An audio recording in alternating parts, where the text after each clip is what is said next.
Welcome to AmberEnergy, the podcast. Each episode, we talk about what it takes to be the best entrepreneur you can be and how to take your business or your client's business to the next level when it comes to graphic design, branding, and so much more. Let's get started.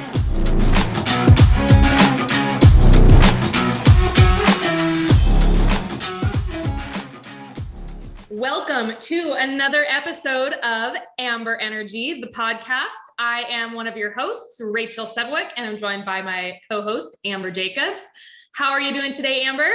Oh, just peaches and cream today. It is a beautiful, beautiful day here in Western Washington.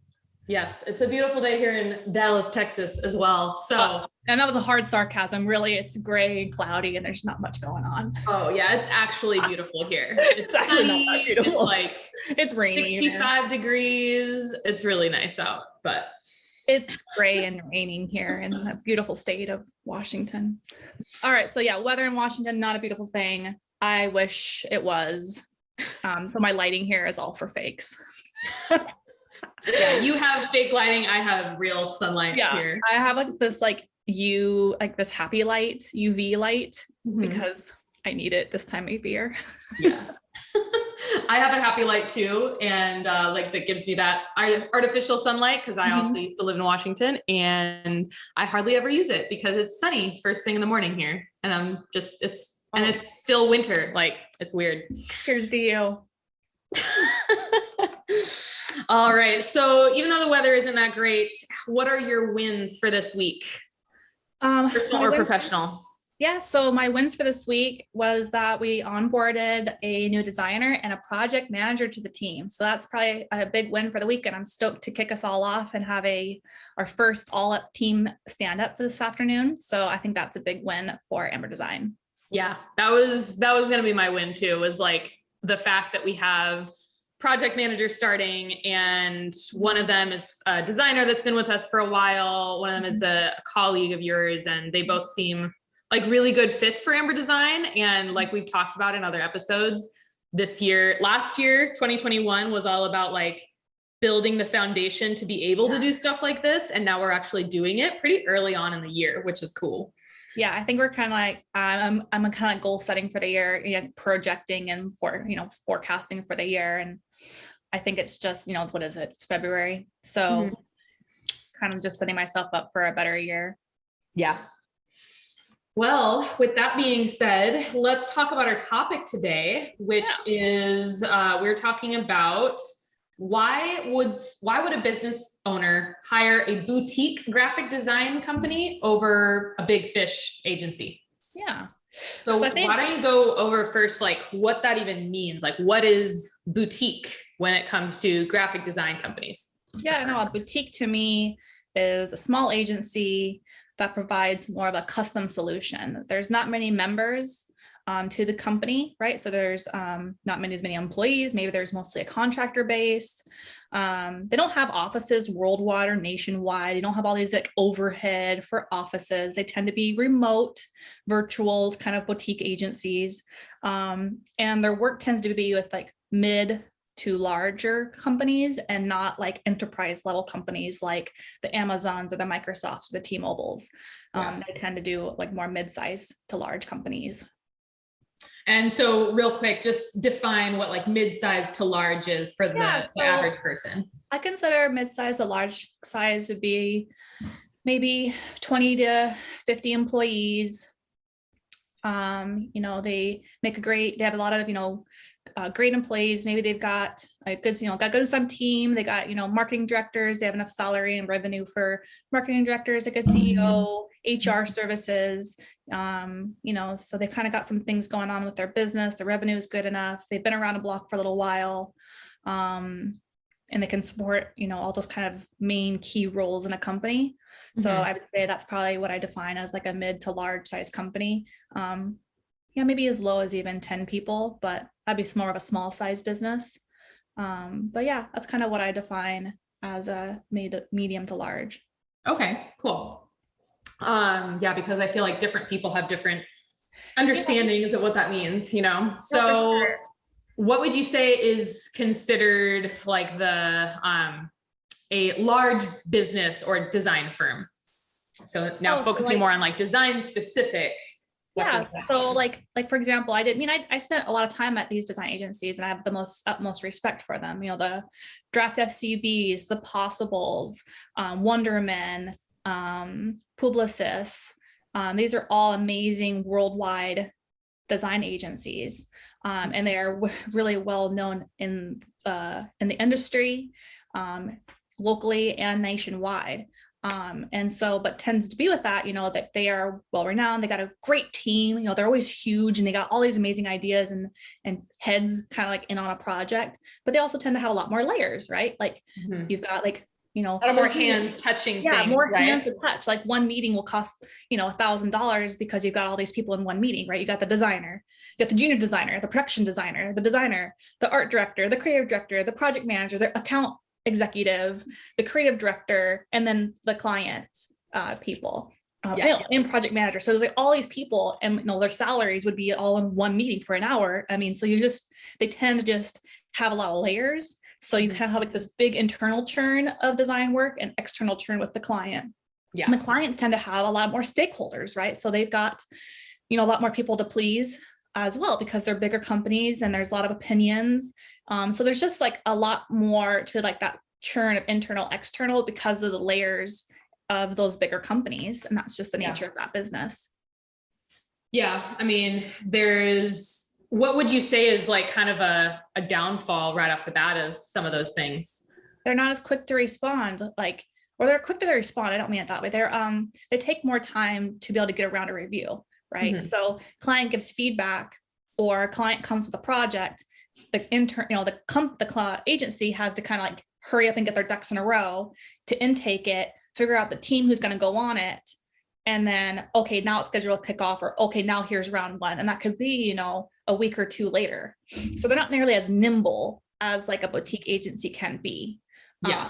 There's just a lot more layers involved with onboarding and bringing in a project. Yeah.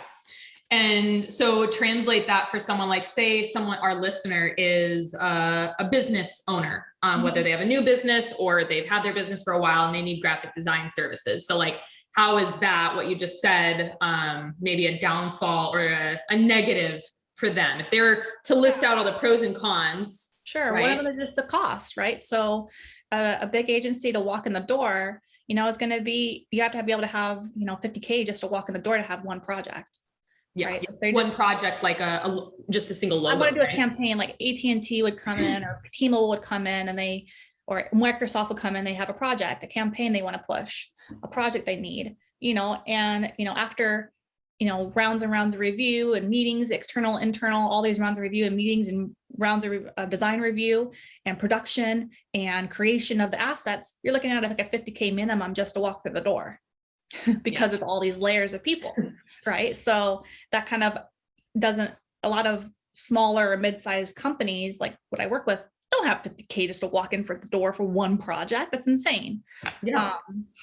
So that's kind of like that difference of price point is probably the biggest differentiator for a lot of mid-sized companies. It's like, whoa, I don't got that kind of money just to walk in the door. Like, yeah, I'd love to work with you, but like, I don't got 50K work with you or 100K work with you.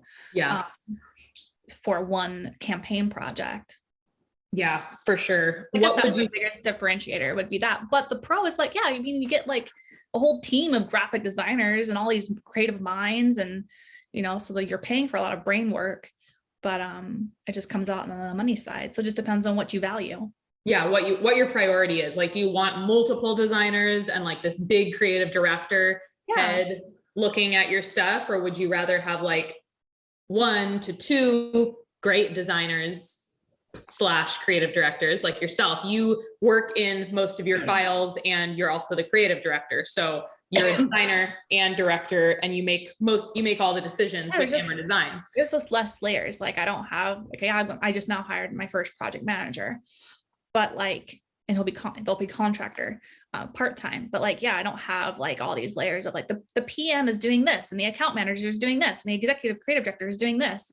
And there's just all these like layers. And when you have a bigger company, I get the rationale of why you have to be that way, because there's more people to manage. And that's just nature as you grow, that's just where it is.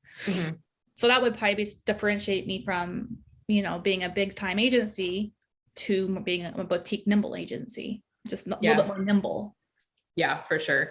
So what's the difference, like coming from a designer who's been working at a firm, like one of these big firms that you've talked about, design firms, and then now being a designer in a boutique firm like yours?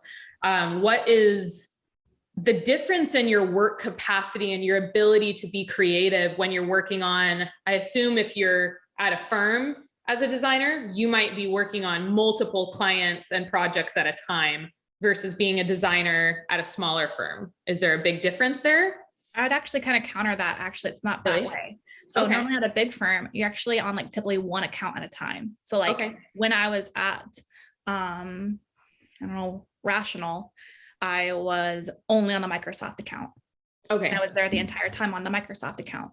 And then at Publicis, I was on the T-Mobile account, so you kind of actually, it's actually kind of different typically actually in an bigger agency, you kind of get put on account because you get, you understand those the brand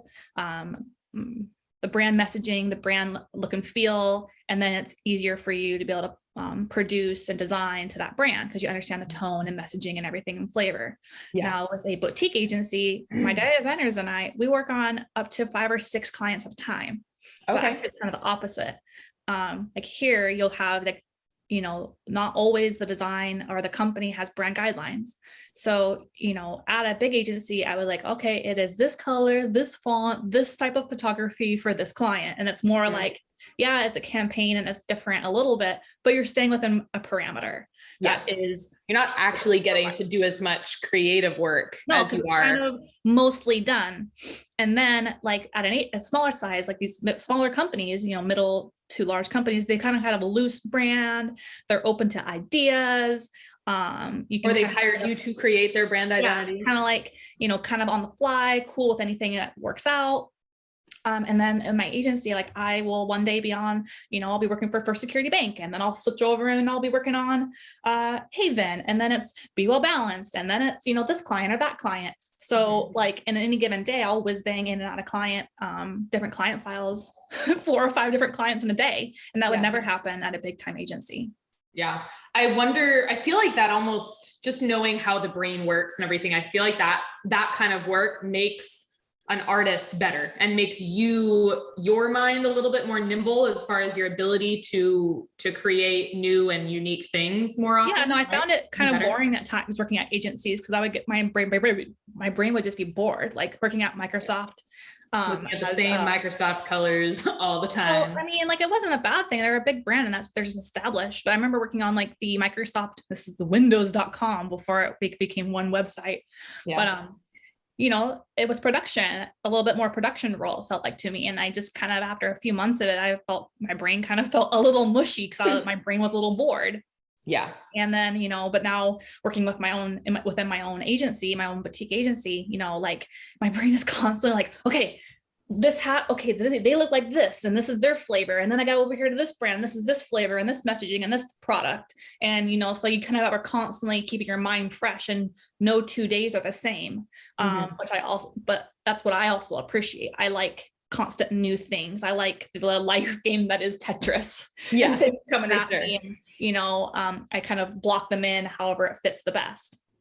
Yeah, that I feel like is one of the most valuable parts. If I'm looking at like, if I were a business owner to hire one designer or a designer from either a big agency firm or a boutique agency, is like the boutique agency has those designers that get to be more fluid and just like not all over the place, but they get more options and they have more projects going on, and they're able to, their mind isn't mushy like it might be with just like one like some creatures are very comfortable in that role, like the right job, right? So like some people like knowing what they're gonna wake up to and do every day. They like that structure, they like that feels cozy to them. So that just wasn't cozy to me. But some people thrive in those environments, and that's totally okay. It's just not for everybody. And for me, it wasn't for me. Fair enough. Yeah. So talking more about like benefits of working for a boutique, tell me more about like, how is a boutique agency more efficient? Like, what's communication like? Yeah, I think there's just less layers and faster turns, right? So, because you're really dealing with mostly me, right? So something comes in from a client, I'll intake it and I'm on it within like probably a few hours of it coming into the agency.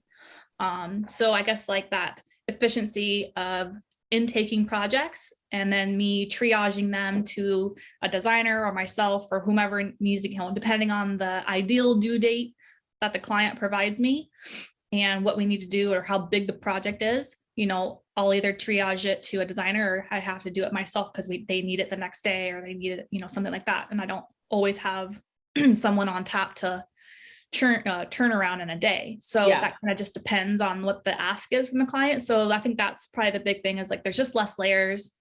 You're dealing with less people and we're able to be nimble and intake projects and turn around them faster. Would be the big efficiency, nimble thing that we have. Okay. So how about communication? How is that different? And why might I like that better at your agency or a boutique agency moreover? Yeah. So I think that's kind of that responsive communication where we're quick, right? That quick turn, but then we're reliable. Like we can't rely on this massive agency name or brand that they have. So like the Possibles or the Wondermans, right? They've got this massive, international or global brand name to rely on, right? So if you kind of have a mess up every once in a while, it's really not going to ding you too bad. Mm-hmm. But for my company, right, we're a little bit smaller and nimble. Like if I don't communicate well or, I don't respond as fast, like that's my brand. It might be quicker to write you off. Right, exactly. Like I don't have like this publicist name to back me to be like, oh, it's just that one person, but publicist is great. Mm-hmm. Well, if I kind of do the same thing, it's like, well, I'll go find another designer. Right? So I have to because I'm still sort of in my infancy as a business still, I really have to pay attention to my brand and my word. And so I think those are things that you're going to get with Amber Design. Like I really value integrity, right? Business integrity. So, if I say I'm going to do something or be somewhere or get it back to you and be able to hit that due date, well, this agency is going to make it happen because we have to. It's our business integrity on the line, and we need that for the next client. So we're not short-term company, right? Just about this project or this what's in front of us. We're in the 30-year game. Like I tend to be in business for the next 30 years.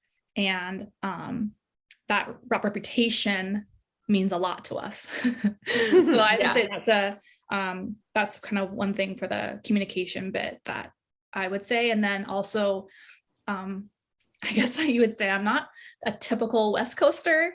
Like I am very direct and organized. Mm-hmm. I'm not overly passive.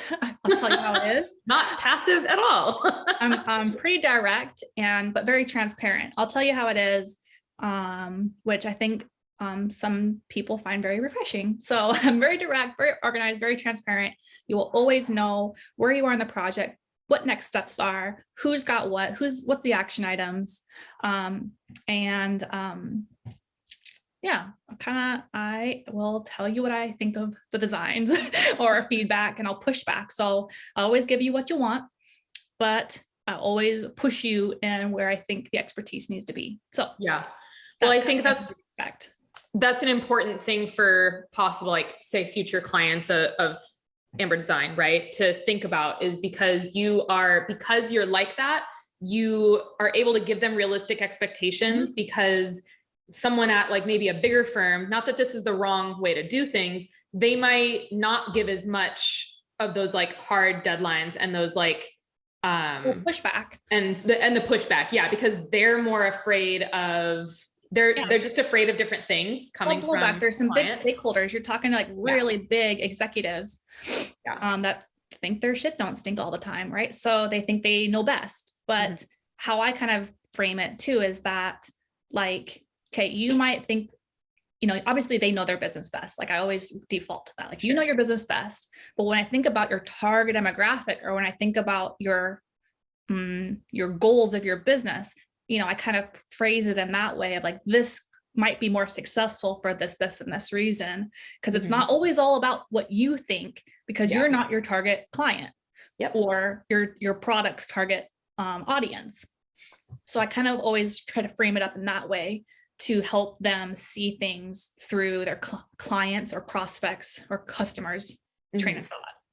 Well, and your number one goal too is not just getting their money, it's getting their repeat business, getting their referral business, and that means making your number one goal has to be making them money, making them happy, and giving them a product that's really going to do what they want it to do. Right. And like their success is my success. Like if they're making money and they're hitting their sales goals or their marketing goals, then that's a win for us. Yeah. You pushing back on them is in no way serving yourself, really. It's serving them, because it's like, talent, like, I'm not going to steer you wrong, because if I did, that would be the end for me. And you would fire me if my stuff didn't work for you. So it's like, you have to give that pushback. And I think that's part of what makes you as a business owner and creative director unique, in that not everyone is like that. A lot of people just want to make the client happy right off the bat. And you're more in it for the long game. You're going to make them happy, like with their logo for 30 years, right? Yeah. I would not say that I'm an order taker. Nope.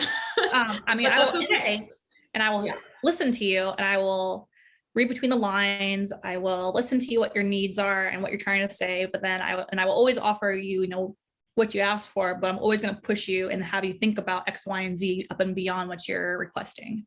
Yeah. Because it really all matters so much when you're talking about a company's branding. Yeah, exactly. So everything, it's not just visual, it's their messaging. It's not just, it's helping them. This will lead into one of our next podcasts about their sales funnel. And so it leads to like, all right, so if I try to put myself in their customers or their prospects, shoes, and think about, okay, why do I need this? Why do I want it? And if my designs and messaging can make that customer want to click through and call or want their product, then that's a win. So so I have to kind of just sometimes think, work with the marketing director or the business owner of these medium to large businesses to think about either their services or products of how their prospects or customers are going to want, or why they need them or want them. And so I help them also with that. And it's like, oh, okay, so that's why this would be successful. And so that's that kind of next level, like thought process that I bring to the table as a business owner. Yeah. That kind of goes into our last like bullet point, and just like the main benefits of working with a boutique is talk about your passion and your values and what that really means to you, but mostly to a business owner listening to this episode. My my company values. Yeah. Well, number one, I think my company value is business integrity. Like, again, like if I say I'm going to do something or be somewhere or whatever it is, like, oh boy, I better be there, because my reputation's on the line. So I would say I am not a flake. I will show up and I will be there. I like to come in clutch. I am not one to leave you hanging. So I would say that business integrity is like my number one thing. Next, like, I'm really passionate about the work that we do. Like, I want to make like every project this perfect little thing that you love and I love. And when you're happy, I'm happy. And that's ultimately the end result. Your success is my success. Yeah. So I would say like our passion to do good work and to make our clients happy means a lot to us. Also our quality of work. Like I aim for excellence, right? And like creativity and delivery. Like I want a smooth process, smooth delivery. I care about the quality of the work that leaves my house. Because my reputation's on the line, and I don't want you to have a bad delivery or a bad experience, because I want future work with you. And I want you to talk positively about my business. Yeah. And then that's a big part of how you get more business. And like, I'm in it for not just this project. I'm in it for the next 30 years of projects. And whether you're at this company or the musical chairs at your next company and you are over here, I want you to remember your experience with Amber Design and Amber Jacobs. And so whether you're at this company, the next company, or the next 4 companies, I want you to think of me and work with me again. Yeah.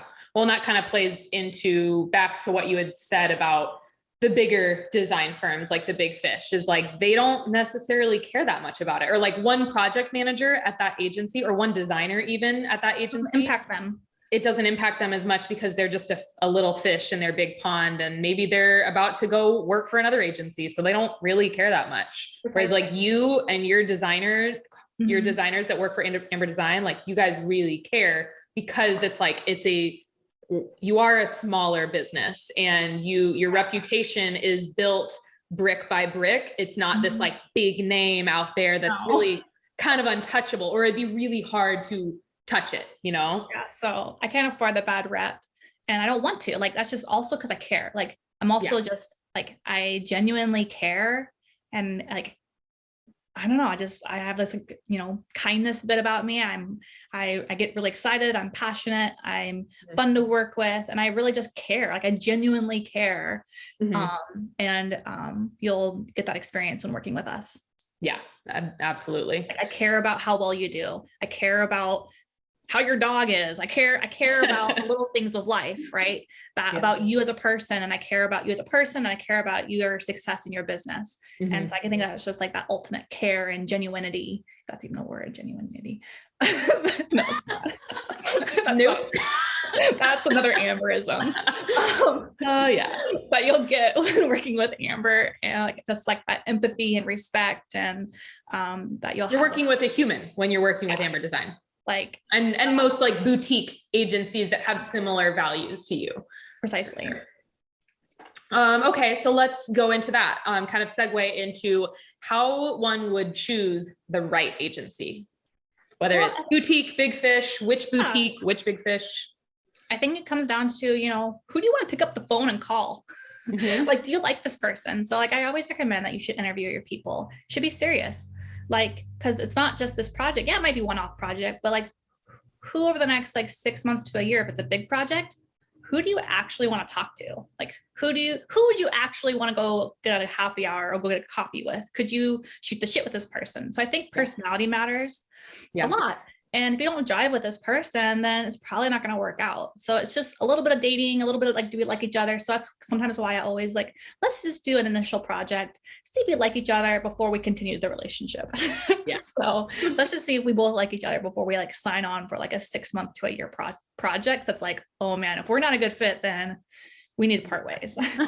What about like, how do I choose, like, depending on the type of company I am or the niche? Or things like that. It also comes down to, you know, price point makes a difference. Obviously brass knuckles matter, right? So that's just the end of the game. So it's going to be your personality. Do I like these people? Now, can I afford them? Do I want to work with them? Do I value that?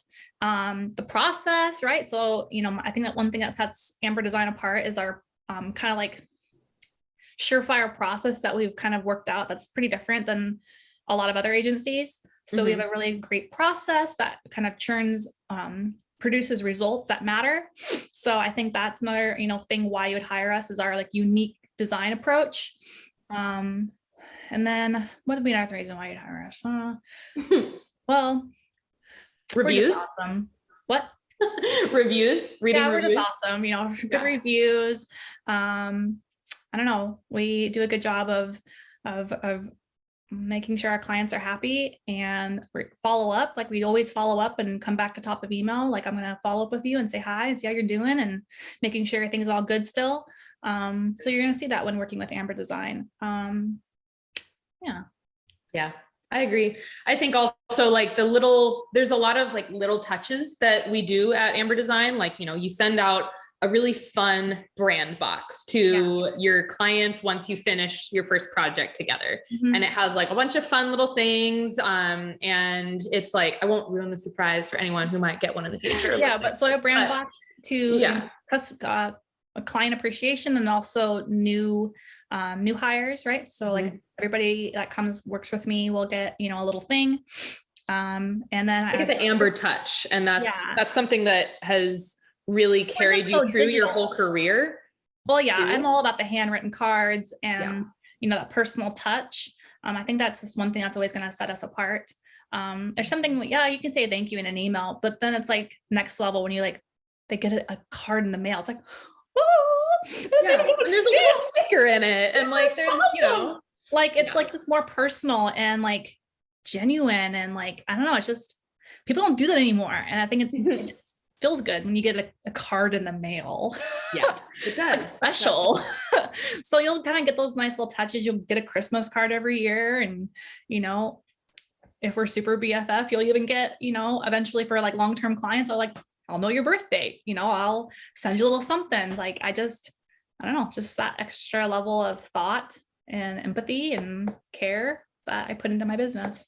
Yeah. So as a business owner, you got to be like aware of your priorities and aware of like your style and know like really what you want. So like before just pulling the trigger on like top 10 design firms worldwide, like think about what do I really want? And do I want more of a personal relationship? Do I want to be able to talk on the phone with the person who's not only making the calls, but is the business owner and is it in the files? Because I feel like that's a big, important piece of it. And I think also because maybe it's not to you, but it's a nice ability to be able to do that, right? I think also being a business owner myself, I can like have empathy and thought around how a business works and functions. And so I think I come with like a lot more like experience when it comes to that and like helping these business owners or these marketing directors or whatever, like kind of get to the next level when it comes to their business. And I have empathy for that too, because I've been there, I'm in it, I'm doing it myself. So I think there's also that sort of like business owner to business owner love that I have. We're all just trying to make it together. We really are. It's okay. We'll get through this. I promise. We will. I got you. It's okay. Well, on that note, do you have any closing thoughts on hiring big fish or hiring boutique over a big fish when it comes to graphic design agencies? No, I would just say there's not a right or wrong. You do you, but I would say that you're going to love the more custom experience you're going to get with us, a more genuine custom process.